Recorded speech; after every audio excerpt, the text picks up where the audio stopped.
Hello, hello, hello, hello. Is there anybody in there?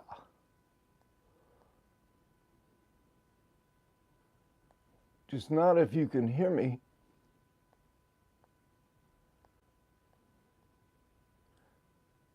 Is there anyone at home?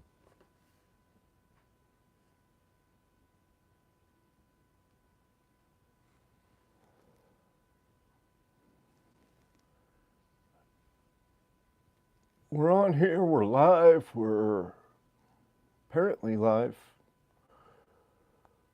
I'm still looking for this email that I just sent myself. Hopefully it comes through.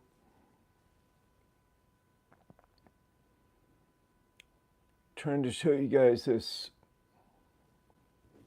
clip. Maybe I should just go ahead and relax for a minute or two.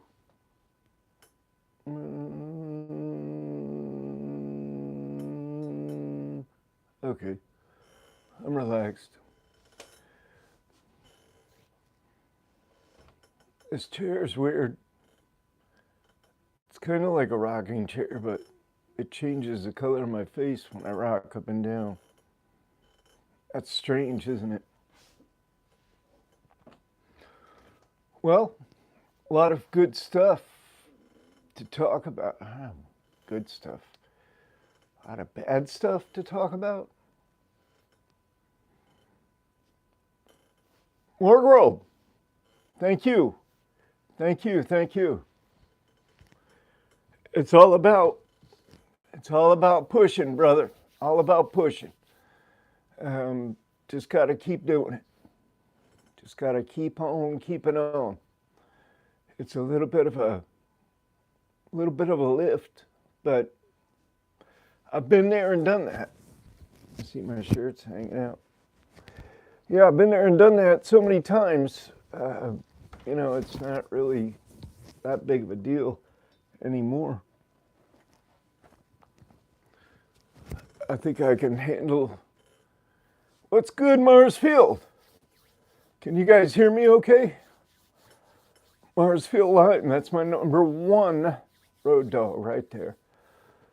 Having a Henry, and there's a couple others that are really okay. Cool, nice, great. Yeah, I'm trying to get this. I tried to just send the Blockheads reel off of this iPad that I'm talking on right now to my phone. So I hope it got there. Doesn't look like it got there yet. But yeah. Cool. Thank you. Hey, Chris. Keep on rocking in the free world, man. That's it. That's what it's about. Another day out of that cage. I'll tell you, I really enjoy these days. I truly do. It's right on the top of my mind all the time about what freedom is, what it means. It's critical. All that stuff's critical. I'm not trying to live in no cages. Didn't want to live that long in a cage. That's for sure. Mike Thompson. Yeah. I wouldn't mind. Talking to him. He's very interesting. He's very interesting character. Very interesting dude. And those guys, I was of course around a lot of those guys. Yeah. I mean, it was just the way it went.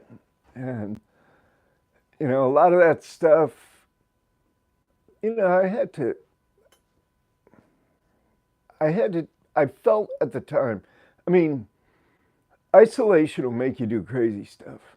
But there was a lot of things that were going on with other prisoners. There was one guy I remember that his name is Johnny Cash, and they kept him chained down, four-pointed, arms and legs for like months at a time. And he and I were the only ones that were on this range. They were redoing all the ranges, and they put us on a range by ourselves, him and I. He was about 3 or 4 cells down, but he was chained down. And, they kept threatening to chain me down all the time. So, but there was a lot of guys that had a lot of mental health issues going on. And, it wasn't easy to secure any kind of real treatment. In fact, the Bureau of Prisons had a policy that said, if you're in the control unit, you can't get psychotropic medications. You can't get, psychological programs or plans put together because you're not even supposed to be in there if you have any kind of a mental health issue. But of course, what they would do is they would just go ahead and flip the paperwork. They'd get their doctor to do a little bit of a review and then put his rubber stamp on something saying that you didn't have a mental illness. And then they could put you in the control unit and not worry about it. So we had to do something about that. And we did. We did. It cost me. But, it's water under the bridge now. I'm not mad about it. It's just, it was a very long time. My everyday, I did hear that about El Chapo's son. I want to talk about that in a minute. The daily routine was just, you get up, you get your tray, maybe you're up a little bit before that. Usually my routine consists of a lot of walking, a lot. I also had a little bit of a basketball court. I made a little basketball rim out of paper, and then the backboard was this little piece of plastic from one of the kosher trays, one of the, what they call common fare, one of those black trays that they put the food in. So I put that up above the door, just use toothpaste and stick it up there over the door. It wasn't very high and it wasn't very big, but I could, at first I just rolled up paper, used it for they kept tearing it down. Every time they came in for a shakedown, they would tear it down, throw it away. You can't be doing this, Powers. I'm like, why not? Why? And then, guys too would complain about the noise because, hey, Craig, no. Good to see you. Good to see you, man. You're not late at all.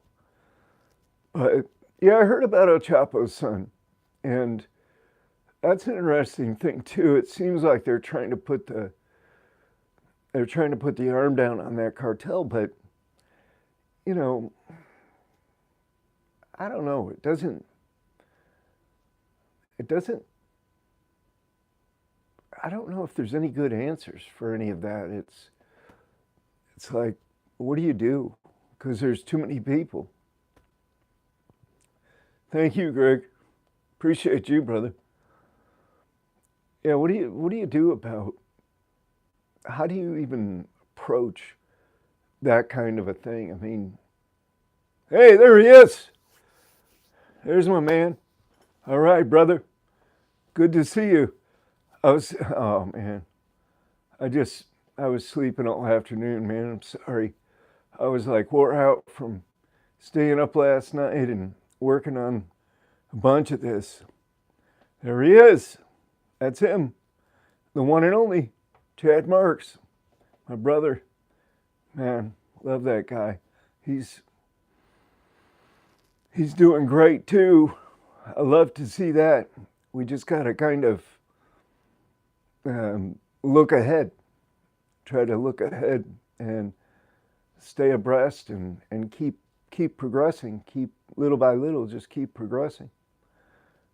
We're we're in the process of building a website that's going to be a lot more comprehensive than what we have now, which what we have now is pretty much just nothing. But I'm still looking for this email that I just, wow. Well, thanks, brother. Thank you, man. Thank you, brother. I appreciate that, Chad, for real. Um, you know, no better, hey, there's, there's no better, there's no better man that I know of in all the time that I did in federal prison. I told you before, you only meet two or three that are, that have the wherewithal, have the intelligence, have the decency in their souls, and it just, you can sense it, I can sense it, and Chad was one of those dudes.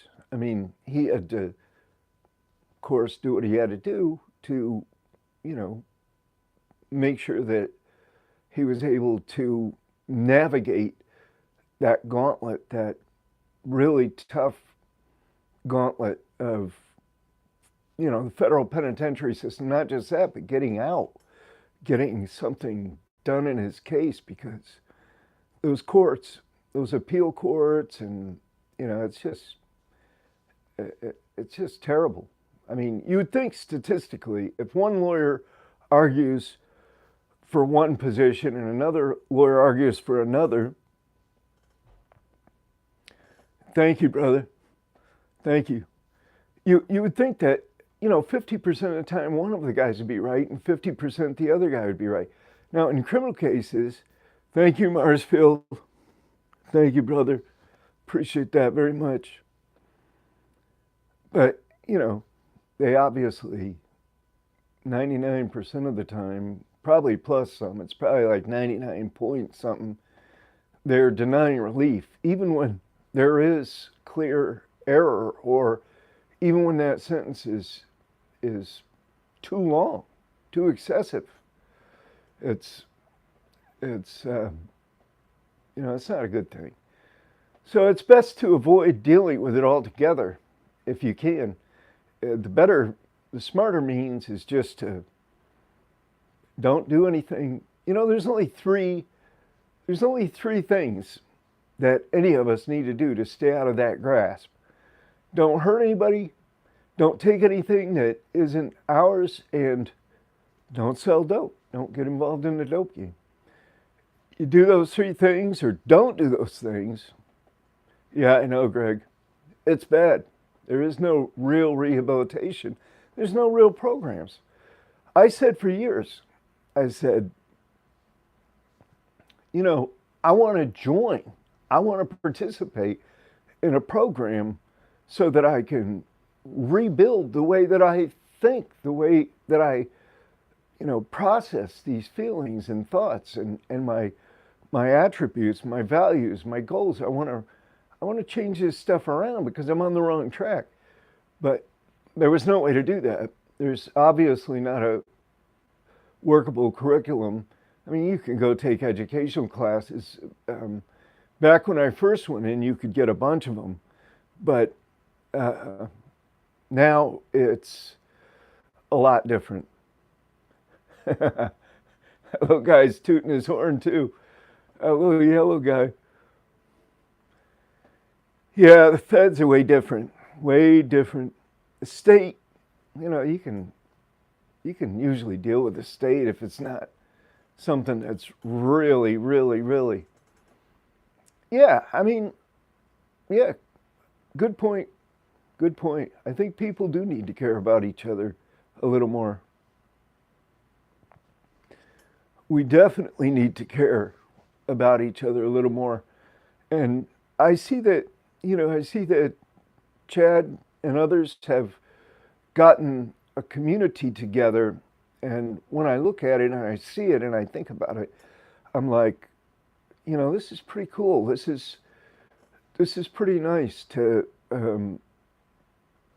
just to give each other inspiration, to give each other uh, support, moral support, helping hand, a good word, some kind of a transmission of a good thought or feeling.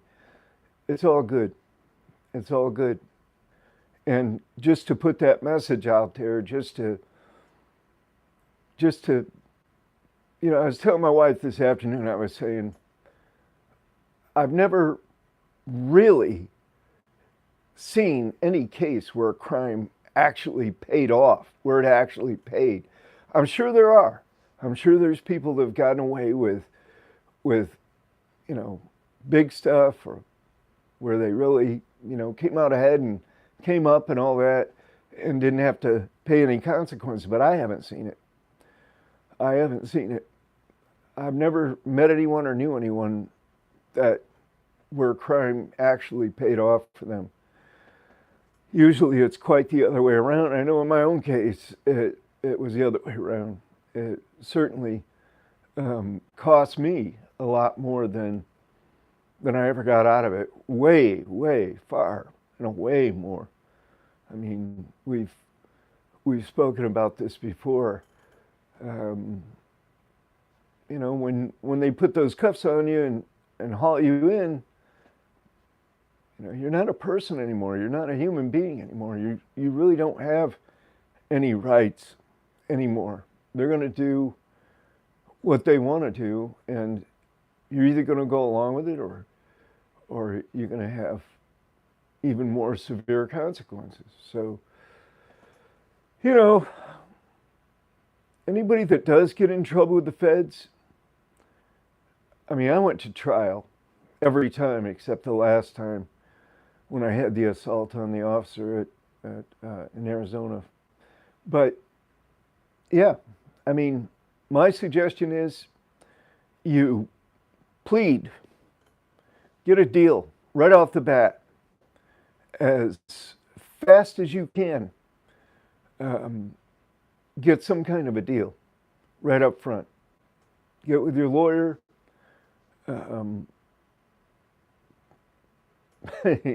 Yeah, but that incident in Arizona, yeah, it's not something that I'm proud of. I mean, that guy he was not liked very well because he talked a lot of shit to prisoners, and he could do it and get away with it, I guess, but not that day. Hey Zeus, good to see you, brother. We got Chad in the house.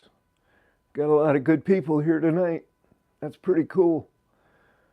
I'm just kicking back, and I'm trying to get this damn email to come because I want to show you guys, and I don't know what happened. I was trying to show you guys off this phone. Let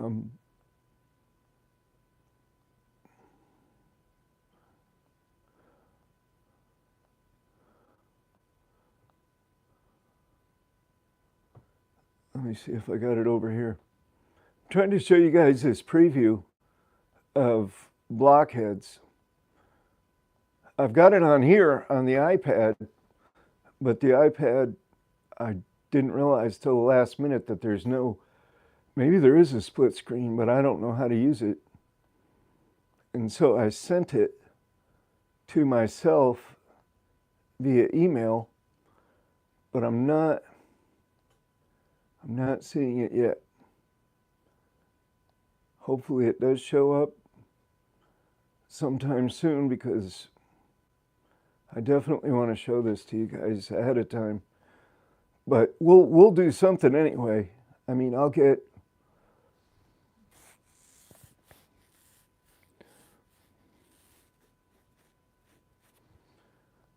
solitary confinement is no joke. It's no fun. Sometimes I think sometimes it might be necessary for a certain period of time, but they leave you in there for years and years and years.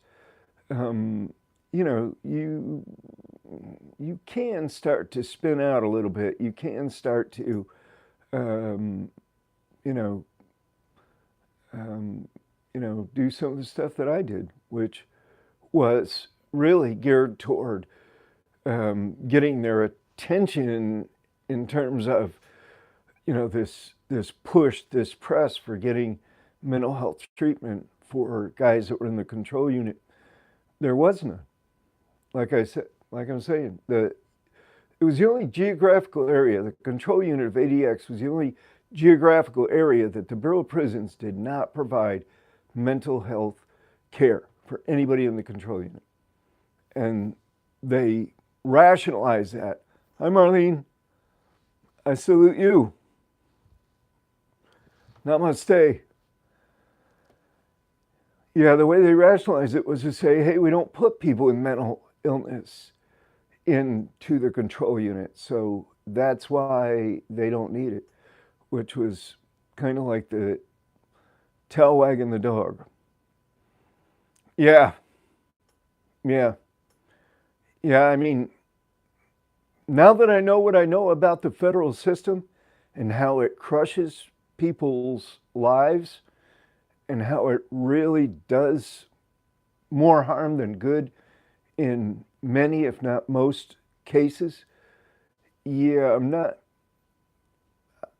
I'm certainly, and the statistics are, their conviction rate,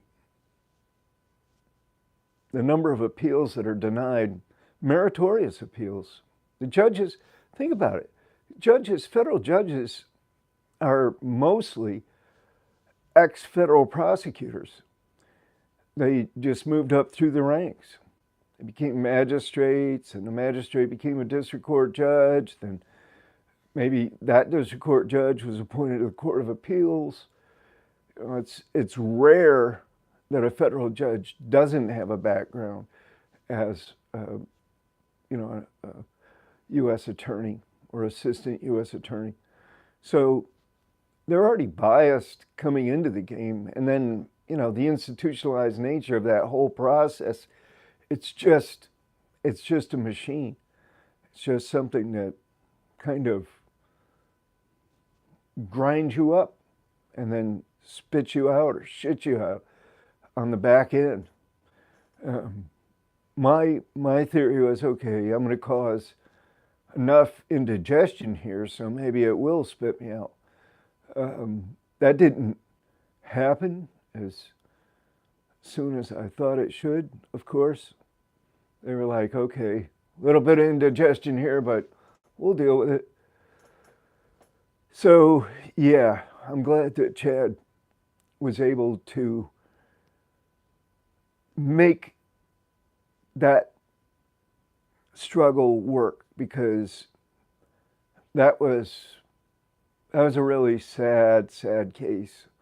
I remember meeting him. I remember when he first told me about his case. I remember, thinking about how sad it was. How, because, he got snatched up right in the prime of life, had his girl, he was probably doing some stuff here and there, a little bit this, a little bit of that, but really, was it like that? Did he deserve that kind of time? It's a little bit extreme in most cases, if not all cases, but it's a little bit extreme in most cases. So now we're just, we're trying to figure out new ways to approach this conundrum of prison reform and policing reforms. We see the thing about like Tyree Nichols and George Floyd, and there's hundreds of people, and they're not just black folks either. They're a lot of these people that get abused by the police they're all different. races, and they're all different sexes. I mean, I saw one where this 90-year-old grandmother was being yanked around, and it's terrible stuff. But I think it all comes down to one thing. I think it all comes down to personal character.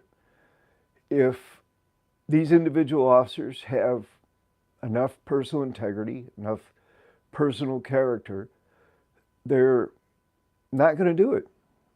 Hey, boomerang time. Yeah. All tax-paying citizens, my man. But it has to come down to some kind of supervision, some kind of pre-hiring screening, some kind of post-hiring screening. But the culture of policing it's us against them. That's the way they think about it. And they don't see suspects as being human, and everybody's a suspect to them. Even their own, even the guy next to them, even probably their own families. I don't know. When you get into that mindset, I think it could go kind of deep. But yeah, they really get locked into this gung-ho approach. So I'm glad to see that some jurisdictions are limiting the traffic stops, because that seems to be where a lot of this happens. And if somebody's just traveling with an expired plate, I mean, go ahead and send them a ticket in the mail. They've got cameras all over the place anyway. Take a picture of it, send them a ticket, or register it on your system. I don't know. A lot of this stuff needs to be gone through and redone, but I think the gist of it is that you got to have good personal character to be in that career, in that kind of business. You have to have, because what happens if the guy next to you is doing something, and he's on the force with you? He's one of the brothers, right? It's like a gang. He's one of the crew. You're really gonna put him on Front Street? You're really gonna tell on him? And who would you know? You're gonna go tell a supervisor who you know is in the car as well? Doesn't work. So there needs to be a different approach, a different pattern to all that.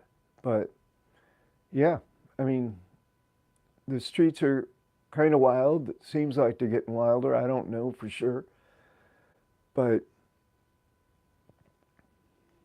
yeah, I mean, and it's not easy to come out of prison either and then be able, you guys know this, it's not easy to come out and be able to snap things back together or put things back in place, because a lot of those things just can never be put back in place. You lose so much, even from a short term. And what is a short term?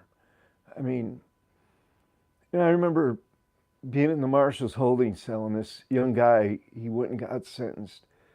And he got 10 years. And when he came back to the holding cell, he was in the one next to ours. He was by himself. He was just crying. And these guys, next to me, around me, they started saying stuff, like, quiet down, you only got 10 years. That's nothing. I'm facing life. And another guy was facing multiple lives. And, they were trying to, like, I guess, look at themselves. But I'll never forget that Deputy U.S. Marshal stepped up and he said, listen, he said, to that guy, getting 10 years might be like getting a life sentence to you. So, keep that in mind. And he walked off, but it always stuck with me, and it was a good point to take, because even people that have done a short amount of time, those people know these county jails, a lot of them are not any better than penitentiaries. Some of them are a lot worse, in my view, than penitentiaries. I've been in county jails that were, in my view, worse than penitentiaries. Worse. There was, there was too much stuff going on. And, it was crazy. You had to just go ahead and be prepared to die if you were going to step on that range.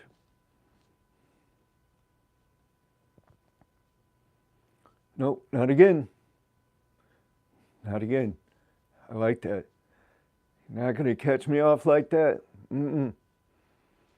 I don't even look. I even see a bank, I start trembling. I stay away from banks. I don't even. I don't even go within camera range. Because I guess they probably figured, okay, these bank robbers, and it's true with a lot of these guys. I've known a lot of old time bank robbers. They serve all these years, and they get out either to a halfway house or they're released on parole or MR or whatever, or just released, and they go right out and they rob a bank again. Like within a very short amount of time, they're right back at it. And I never had any, even an inkling. I never even had the slightest urge to even think about anything like that. It's, I don't understand it. I really don't. I guess maybe that's just their lives. Maybe that's just what they choose to do. But I'm pretty sure that most people are able to redeem themselves.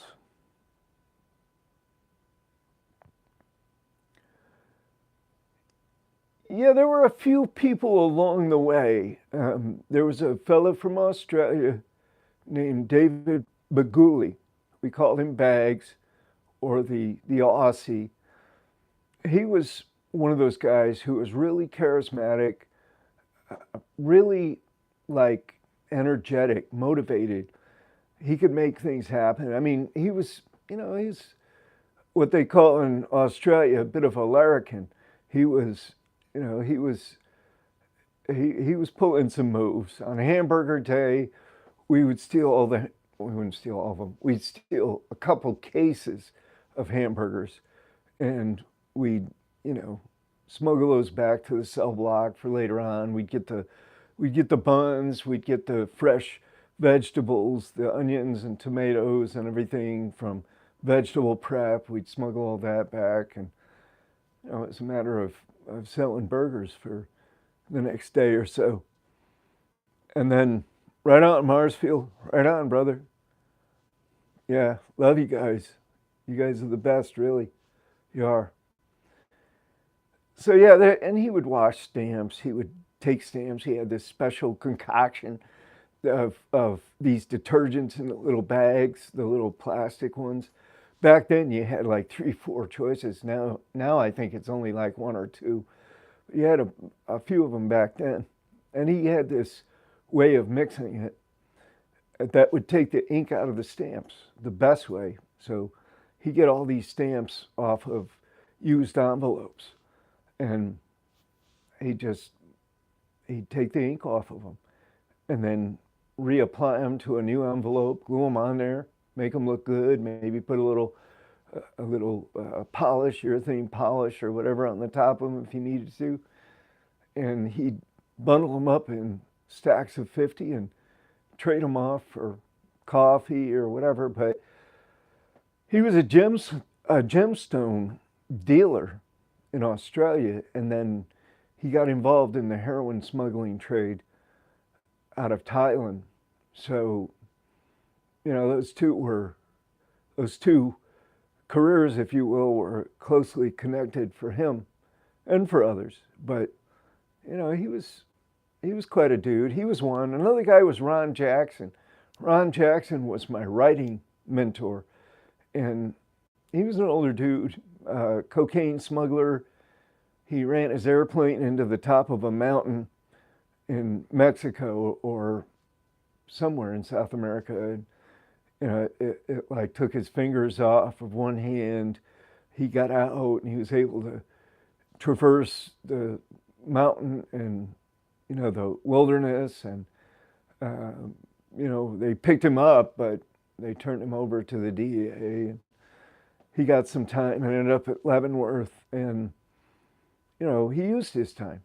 There was guys that used their time to learn new things about themselves. There were guys who, if you're just learning something, hey, Dave, good to see you. Yeah, if you're just learning something like a vocational skill or some kind of subject matter, that's a different story than if you're learning something about yourself. If you're learning new things about yourself, that I think is primary. I think that in terms of habilitation or rehabilitation or reform or transformation, personal transformation, I think it takes an effort. I think you've got to really want to change. And then, like we were talking about earlier, you have to have a means, you have to have a platform, a curriculum, some kind of course that supports that change all the way through. So that's what we've been working on too. We've been working on different iterations of these personal growth and development courses. And we really aim to try to get these into the hands of prisoners because, it would certainly, these courses and these projects would do anyone a lot of good. But, prisoners in particular, those who just spend most of their time locked up, they've got a lot of time on their hands. And I've known a lot of guys that wished they could change. They would tell you, I wish I could change. It's in my blood. I don't know what to do. I don't know how to change. And in most cases, unfortunately, that's where it ends. But if it gets that far, if it gets to a point where somebody realizes, hey, I need to make some serious changes here in my life, the way I'm looking at things, the things I'm doing, I need to sharpen up a little bit here so that I'm not, exposing myself to being in a cage.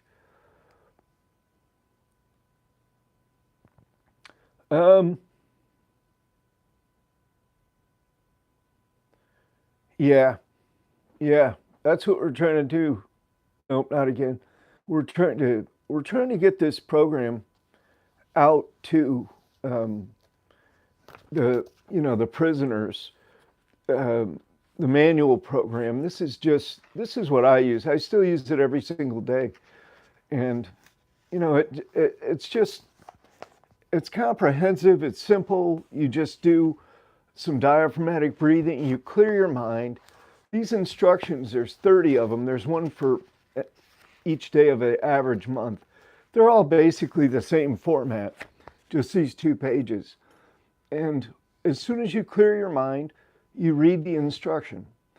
And this instruction is like compressed information about a particular attribute or quality or value or skill. So, like relationships, positive change, self-control, nonviolence, honesty, patience, etc., and so on, perseverance, vitality. It's, all of those together make for a better mind. It's like planting seeds deeper into the mind. And it works. It works. There's been like half a dozen people in the last 6 or 7 years that I was promoting it from the inside who actually took it seriously and used it. And they really did become better human beings. They at least had something to grab a hold on and, to use for that transformative experience. So I'm thinking that if I can get this into the hands of these guys that are in these county jails, you know how it goes. You're just languishing there. You just, you're trying to find something to do with your time, to pass the time. You're really pissed off at yourself, even though you might not want to admit it, you really are. And you're looking to try to do something different. You don't want to be stuck in that rut. It's not a good feeling to be stuck in that rut. At least it wasn't for me. And I've seen it in so many people, so many other guys, from county jails to, state facilities and holding facilities and detention facilities. Yeah, Dave. Yeah. I mean, if you apply yourself, I've seen so many prisoners that had so much on the ball. Their business acumen was second to none. But it was in the dope scene. It was dealing with drugs and everything. If they had just been able to apply those same skills to what is essentially legal. I mean, look at all these legal frauds that are committed. Like the car dealerships that issue these service contracts. And, they're worded so that they really never ever have to perform any service at all. It's just a total fraud. They make it out like it's a third party that's issuing this contract, but all the time it's the dealership itself. And then when you go in to have something repaired, they say, okay, this isn't covered. Or the diagnostics to determine whether it needs to be repaired isn't covered. And so you're going to have to first pay the diagnostics. And, they've got like 100 different strategies. And at the same time, they've skinned you for your money up front. And it's perfectly legal.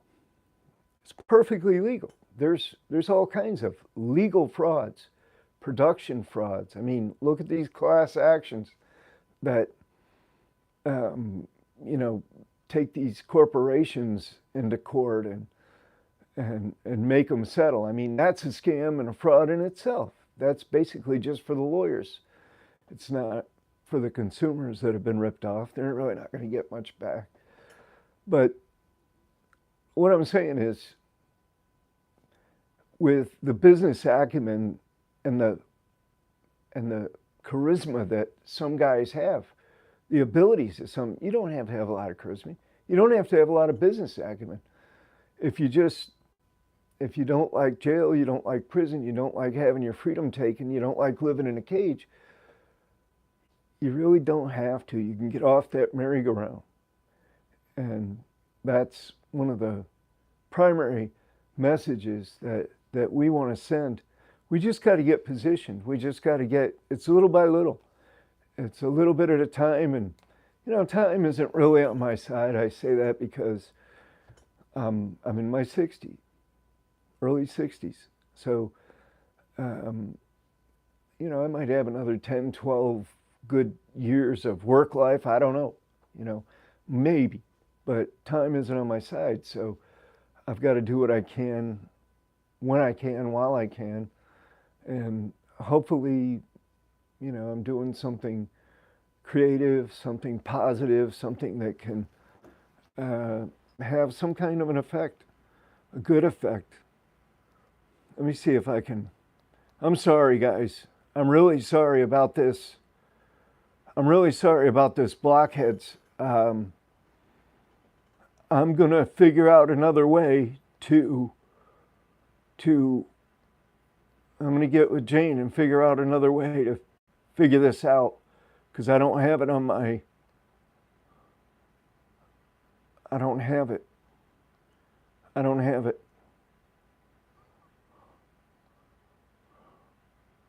Nope. Man. I don't think it's sent.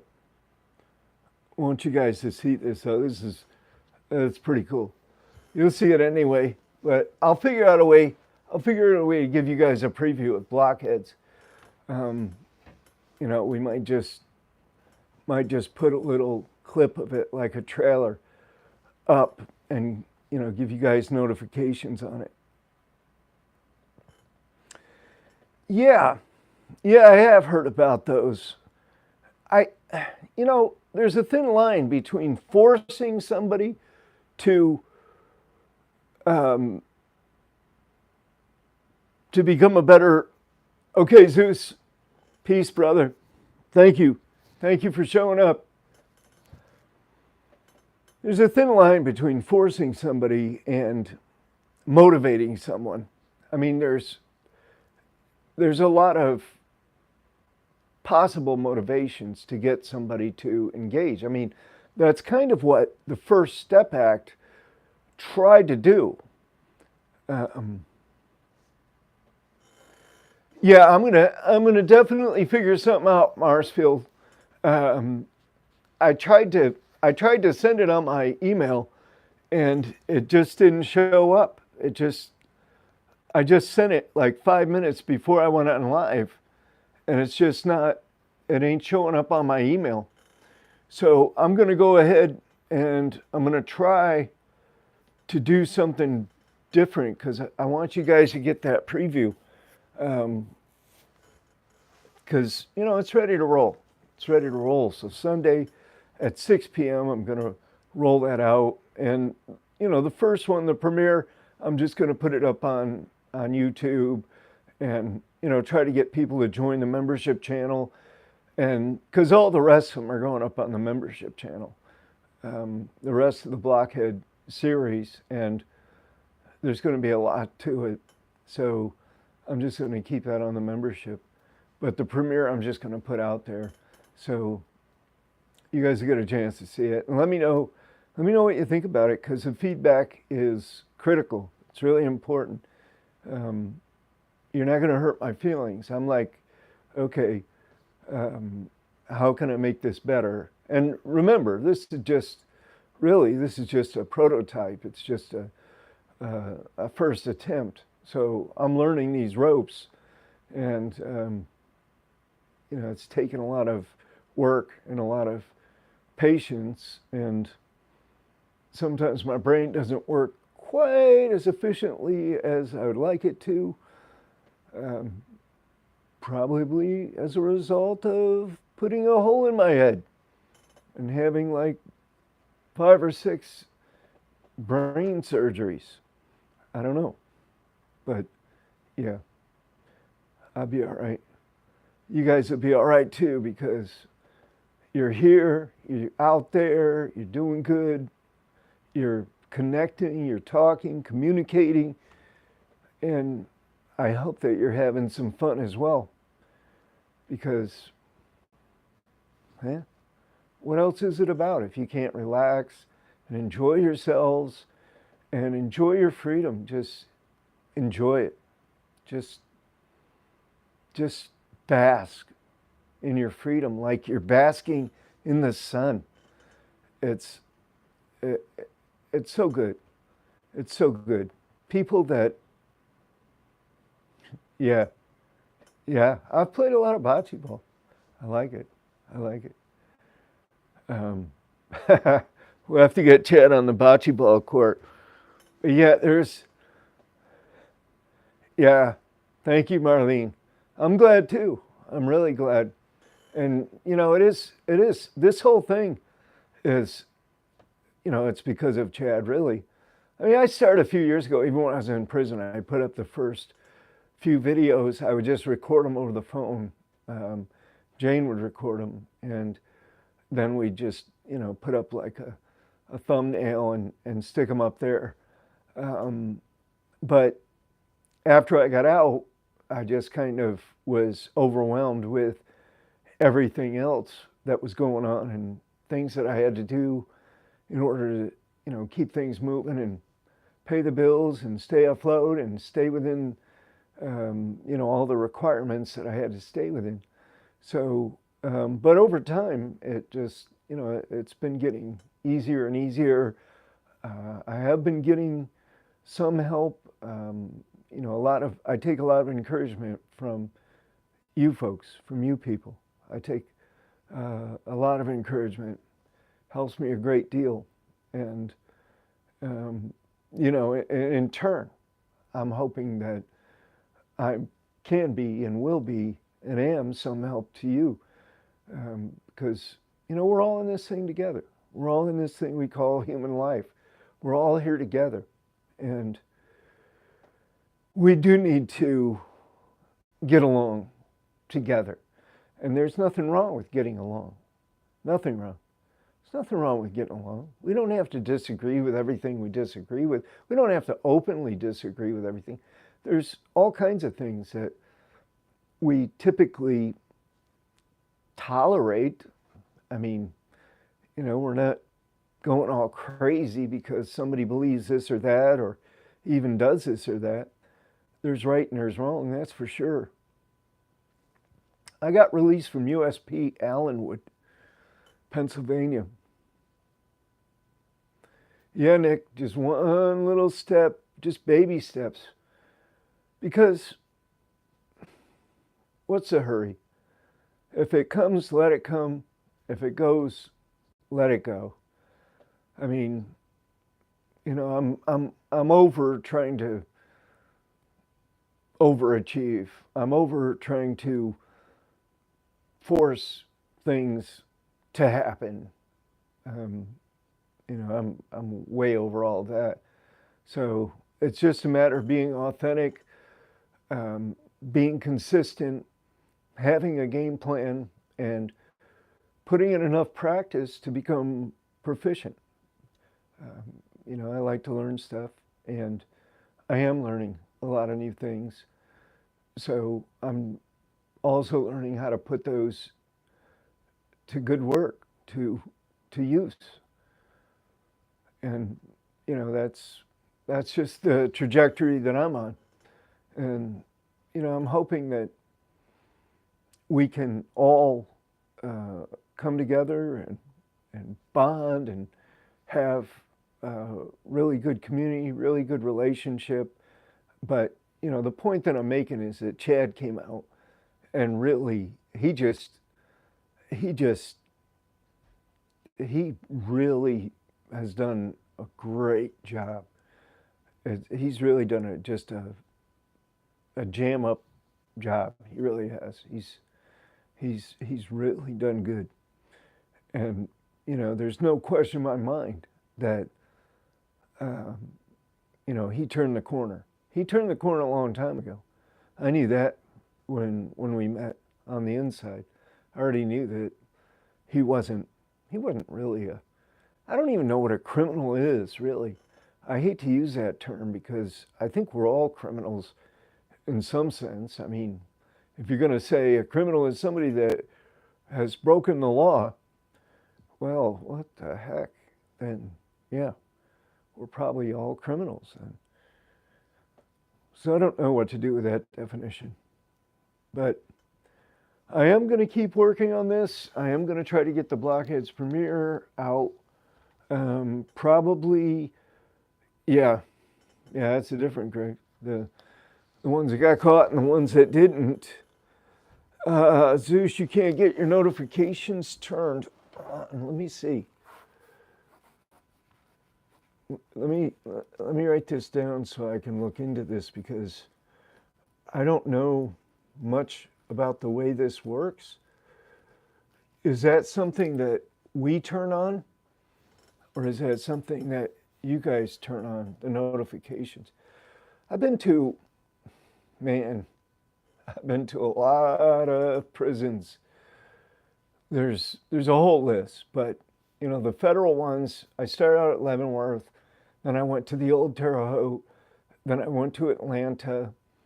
From Atlanta, I went to Lewisburg, then I went to Talladega for a short time, then I went to USP Allenwood, then I went to, where'd I go next?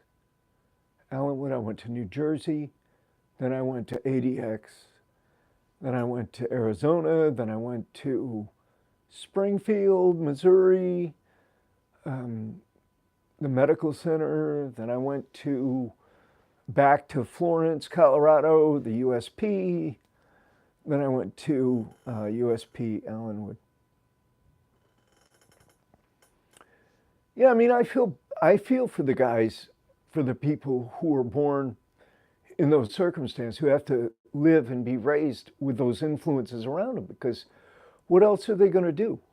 It's, it doesn't take a rocket scientist to figure all that out. You're surrounded with all that influence on the streets, and you're coming up there.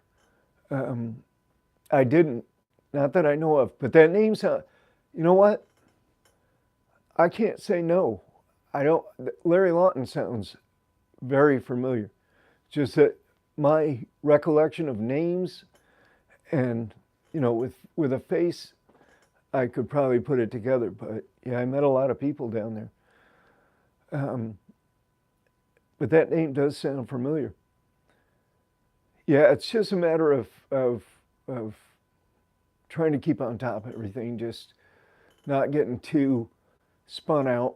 But I've been to a lot of prisons. I've been to a lot of jails, county jails. Jewel thief, jewel thief.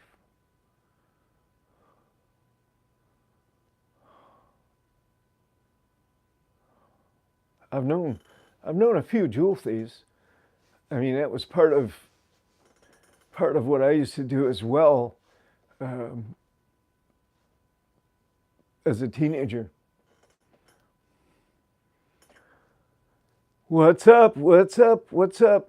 That's Big Brother Chad right there. He's not Big Brother, Brother Chad. But yeah, he's really done well. Um, he's been a he's been a hell of an inspiration to me. I'll tell you that. And I'm coming over there, Chad. I'm coming upstate New York to do some filming in April. I'm coming over there. I'm going to be around Syracuse. I'm going to be in that general vicinity in around the end of April or so. And I hope to be able to give you a shout out. And I don't know. I don't know what the parameters are. I don't know what the legalities are. But maybe we could meet up and and put that on film, or do something anyway, because I'm going to be right up there. But yeah, I've got friends and people that I know in Rochester, in that area. Yeah, it's like, you know, I'm going to go back to Syracuse because my dad's over there. He's in Auburn. I'm going to try to see him. I haven't seen him in 30 something years. I haven't seen him in like, thank you, Nick. I haven't seen the old man in like 33, 34 years now. He's in a wheelchair now. He's like 88. So I want to go see him. I have to go see him. And then, I have a lot of nieces and nephews I've never even met. They were born while I was in, and there's just all kinds of. And then I want to go back to where I grew up. I want to go back and just um, do a little coverage of some of those areas. I think it's going to be a nice little trip. It's going to be about a 10-day trip, but we're going to hang out for a minute, and then we'll go see my sister and brother. And of course, I'll go see my mom again. That'll be pretty cool. But yeah, I hope everything's well for everyone. I hope everything's well for everyone. Just, keep your confidence. Keep your chin up. Be aware, be knowledgeable, be intelligent, make good choices, do the right thing. And, don't worry about much, because there's really not that much to worry about. We're all here together. We're all on the same trajectory. We're just experiencing this thing we call human life, trying to get along together if we can, and really just trying to sort things out for ourselves as we go. And I think everybody does that. We're all on the same path here. And yeah, yeah, Moore's World. I think that's, well, you never know what the future is going to hold. Maybe we have some kind of a symposium. Maybe we all get together sometime and do something, that's sponsored by, somebody that's got deep pockets, and we could maybe go around or at least put on some kind of symposium, or come up with a really polished idea about what it's going to take to actually realize criminal justice reform overall, not just prisons and jails, but policing and the court systems and everything else that's involved as well. But that's a big lift. But there's all these big changes started with small steps. They started with little tiny pushes here and there by people that just wanted to be heard. And there's always somebody that's going to listen to intelligence. There's always somebody that's going to listen to reason. There's always somebody out there that's going to say, okay, this makes sense. But yeah, there's a lot of coordination to that as well. But I wouldn't mind doing something. You never know what the future is going to hold. So I definitely do want to give my buddy Chet a big hug and pat him on the back and just stand there and be amazed at the good stuff he's done already, and a lot more to come. Not trying to blow up his head any more than it already is. There's a lot more to come, a lot more. This is just scratching the surface right now. There's a lot more to come, a lot of good stuff. So thanks for being in that realm. I'm going to sign off. I'm out of here. I'll hit you guys up, though, with a short version of Blockheads before the premiere. See you guys later, and thank you so much. Thank you, everybody. Thank you. Mecca Hall or Anton White. I'm not sure. I'll try to answer that the next time. Good night, Greg. Good to see you guys. Good to have you guys on board. Gives me a lot of hope, a lot of comfort to have you guys on board. Chris, good night, my friend. Appreciate you very much. Appreciate you guys. Thank you. Thank you so much. I'll see you later.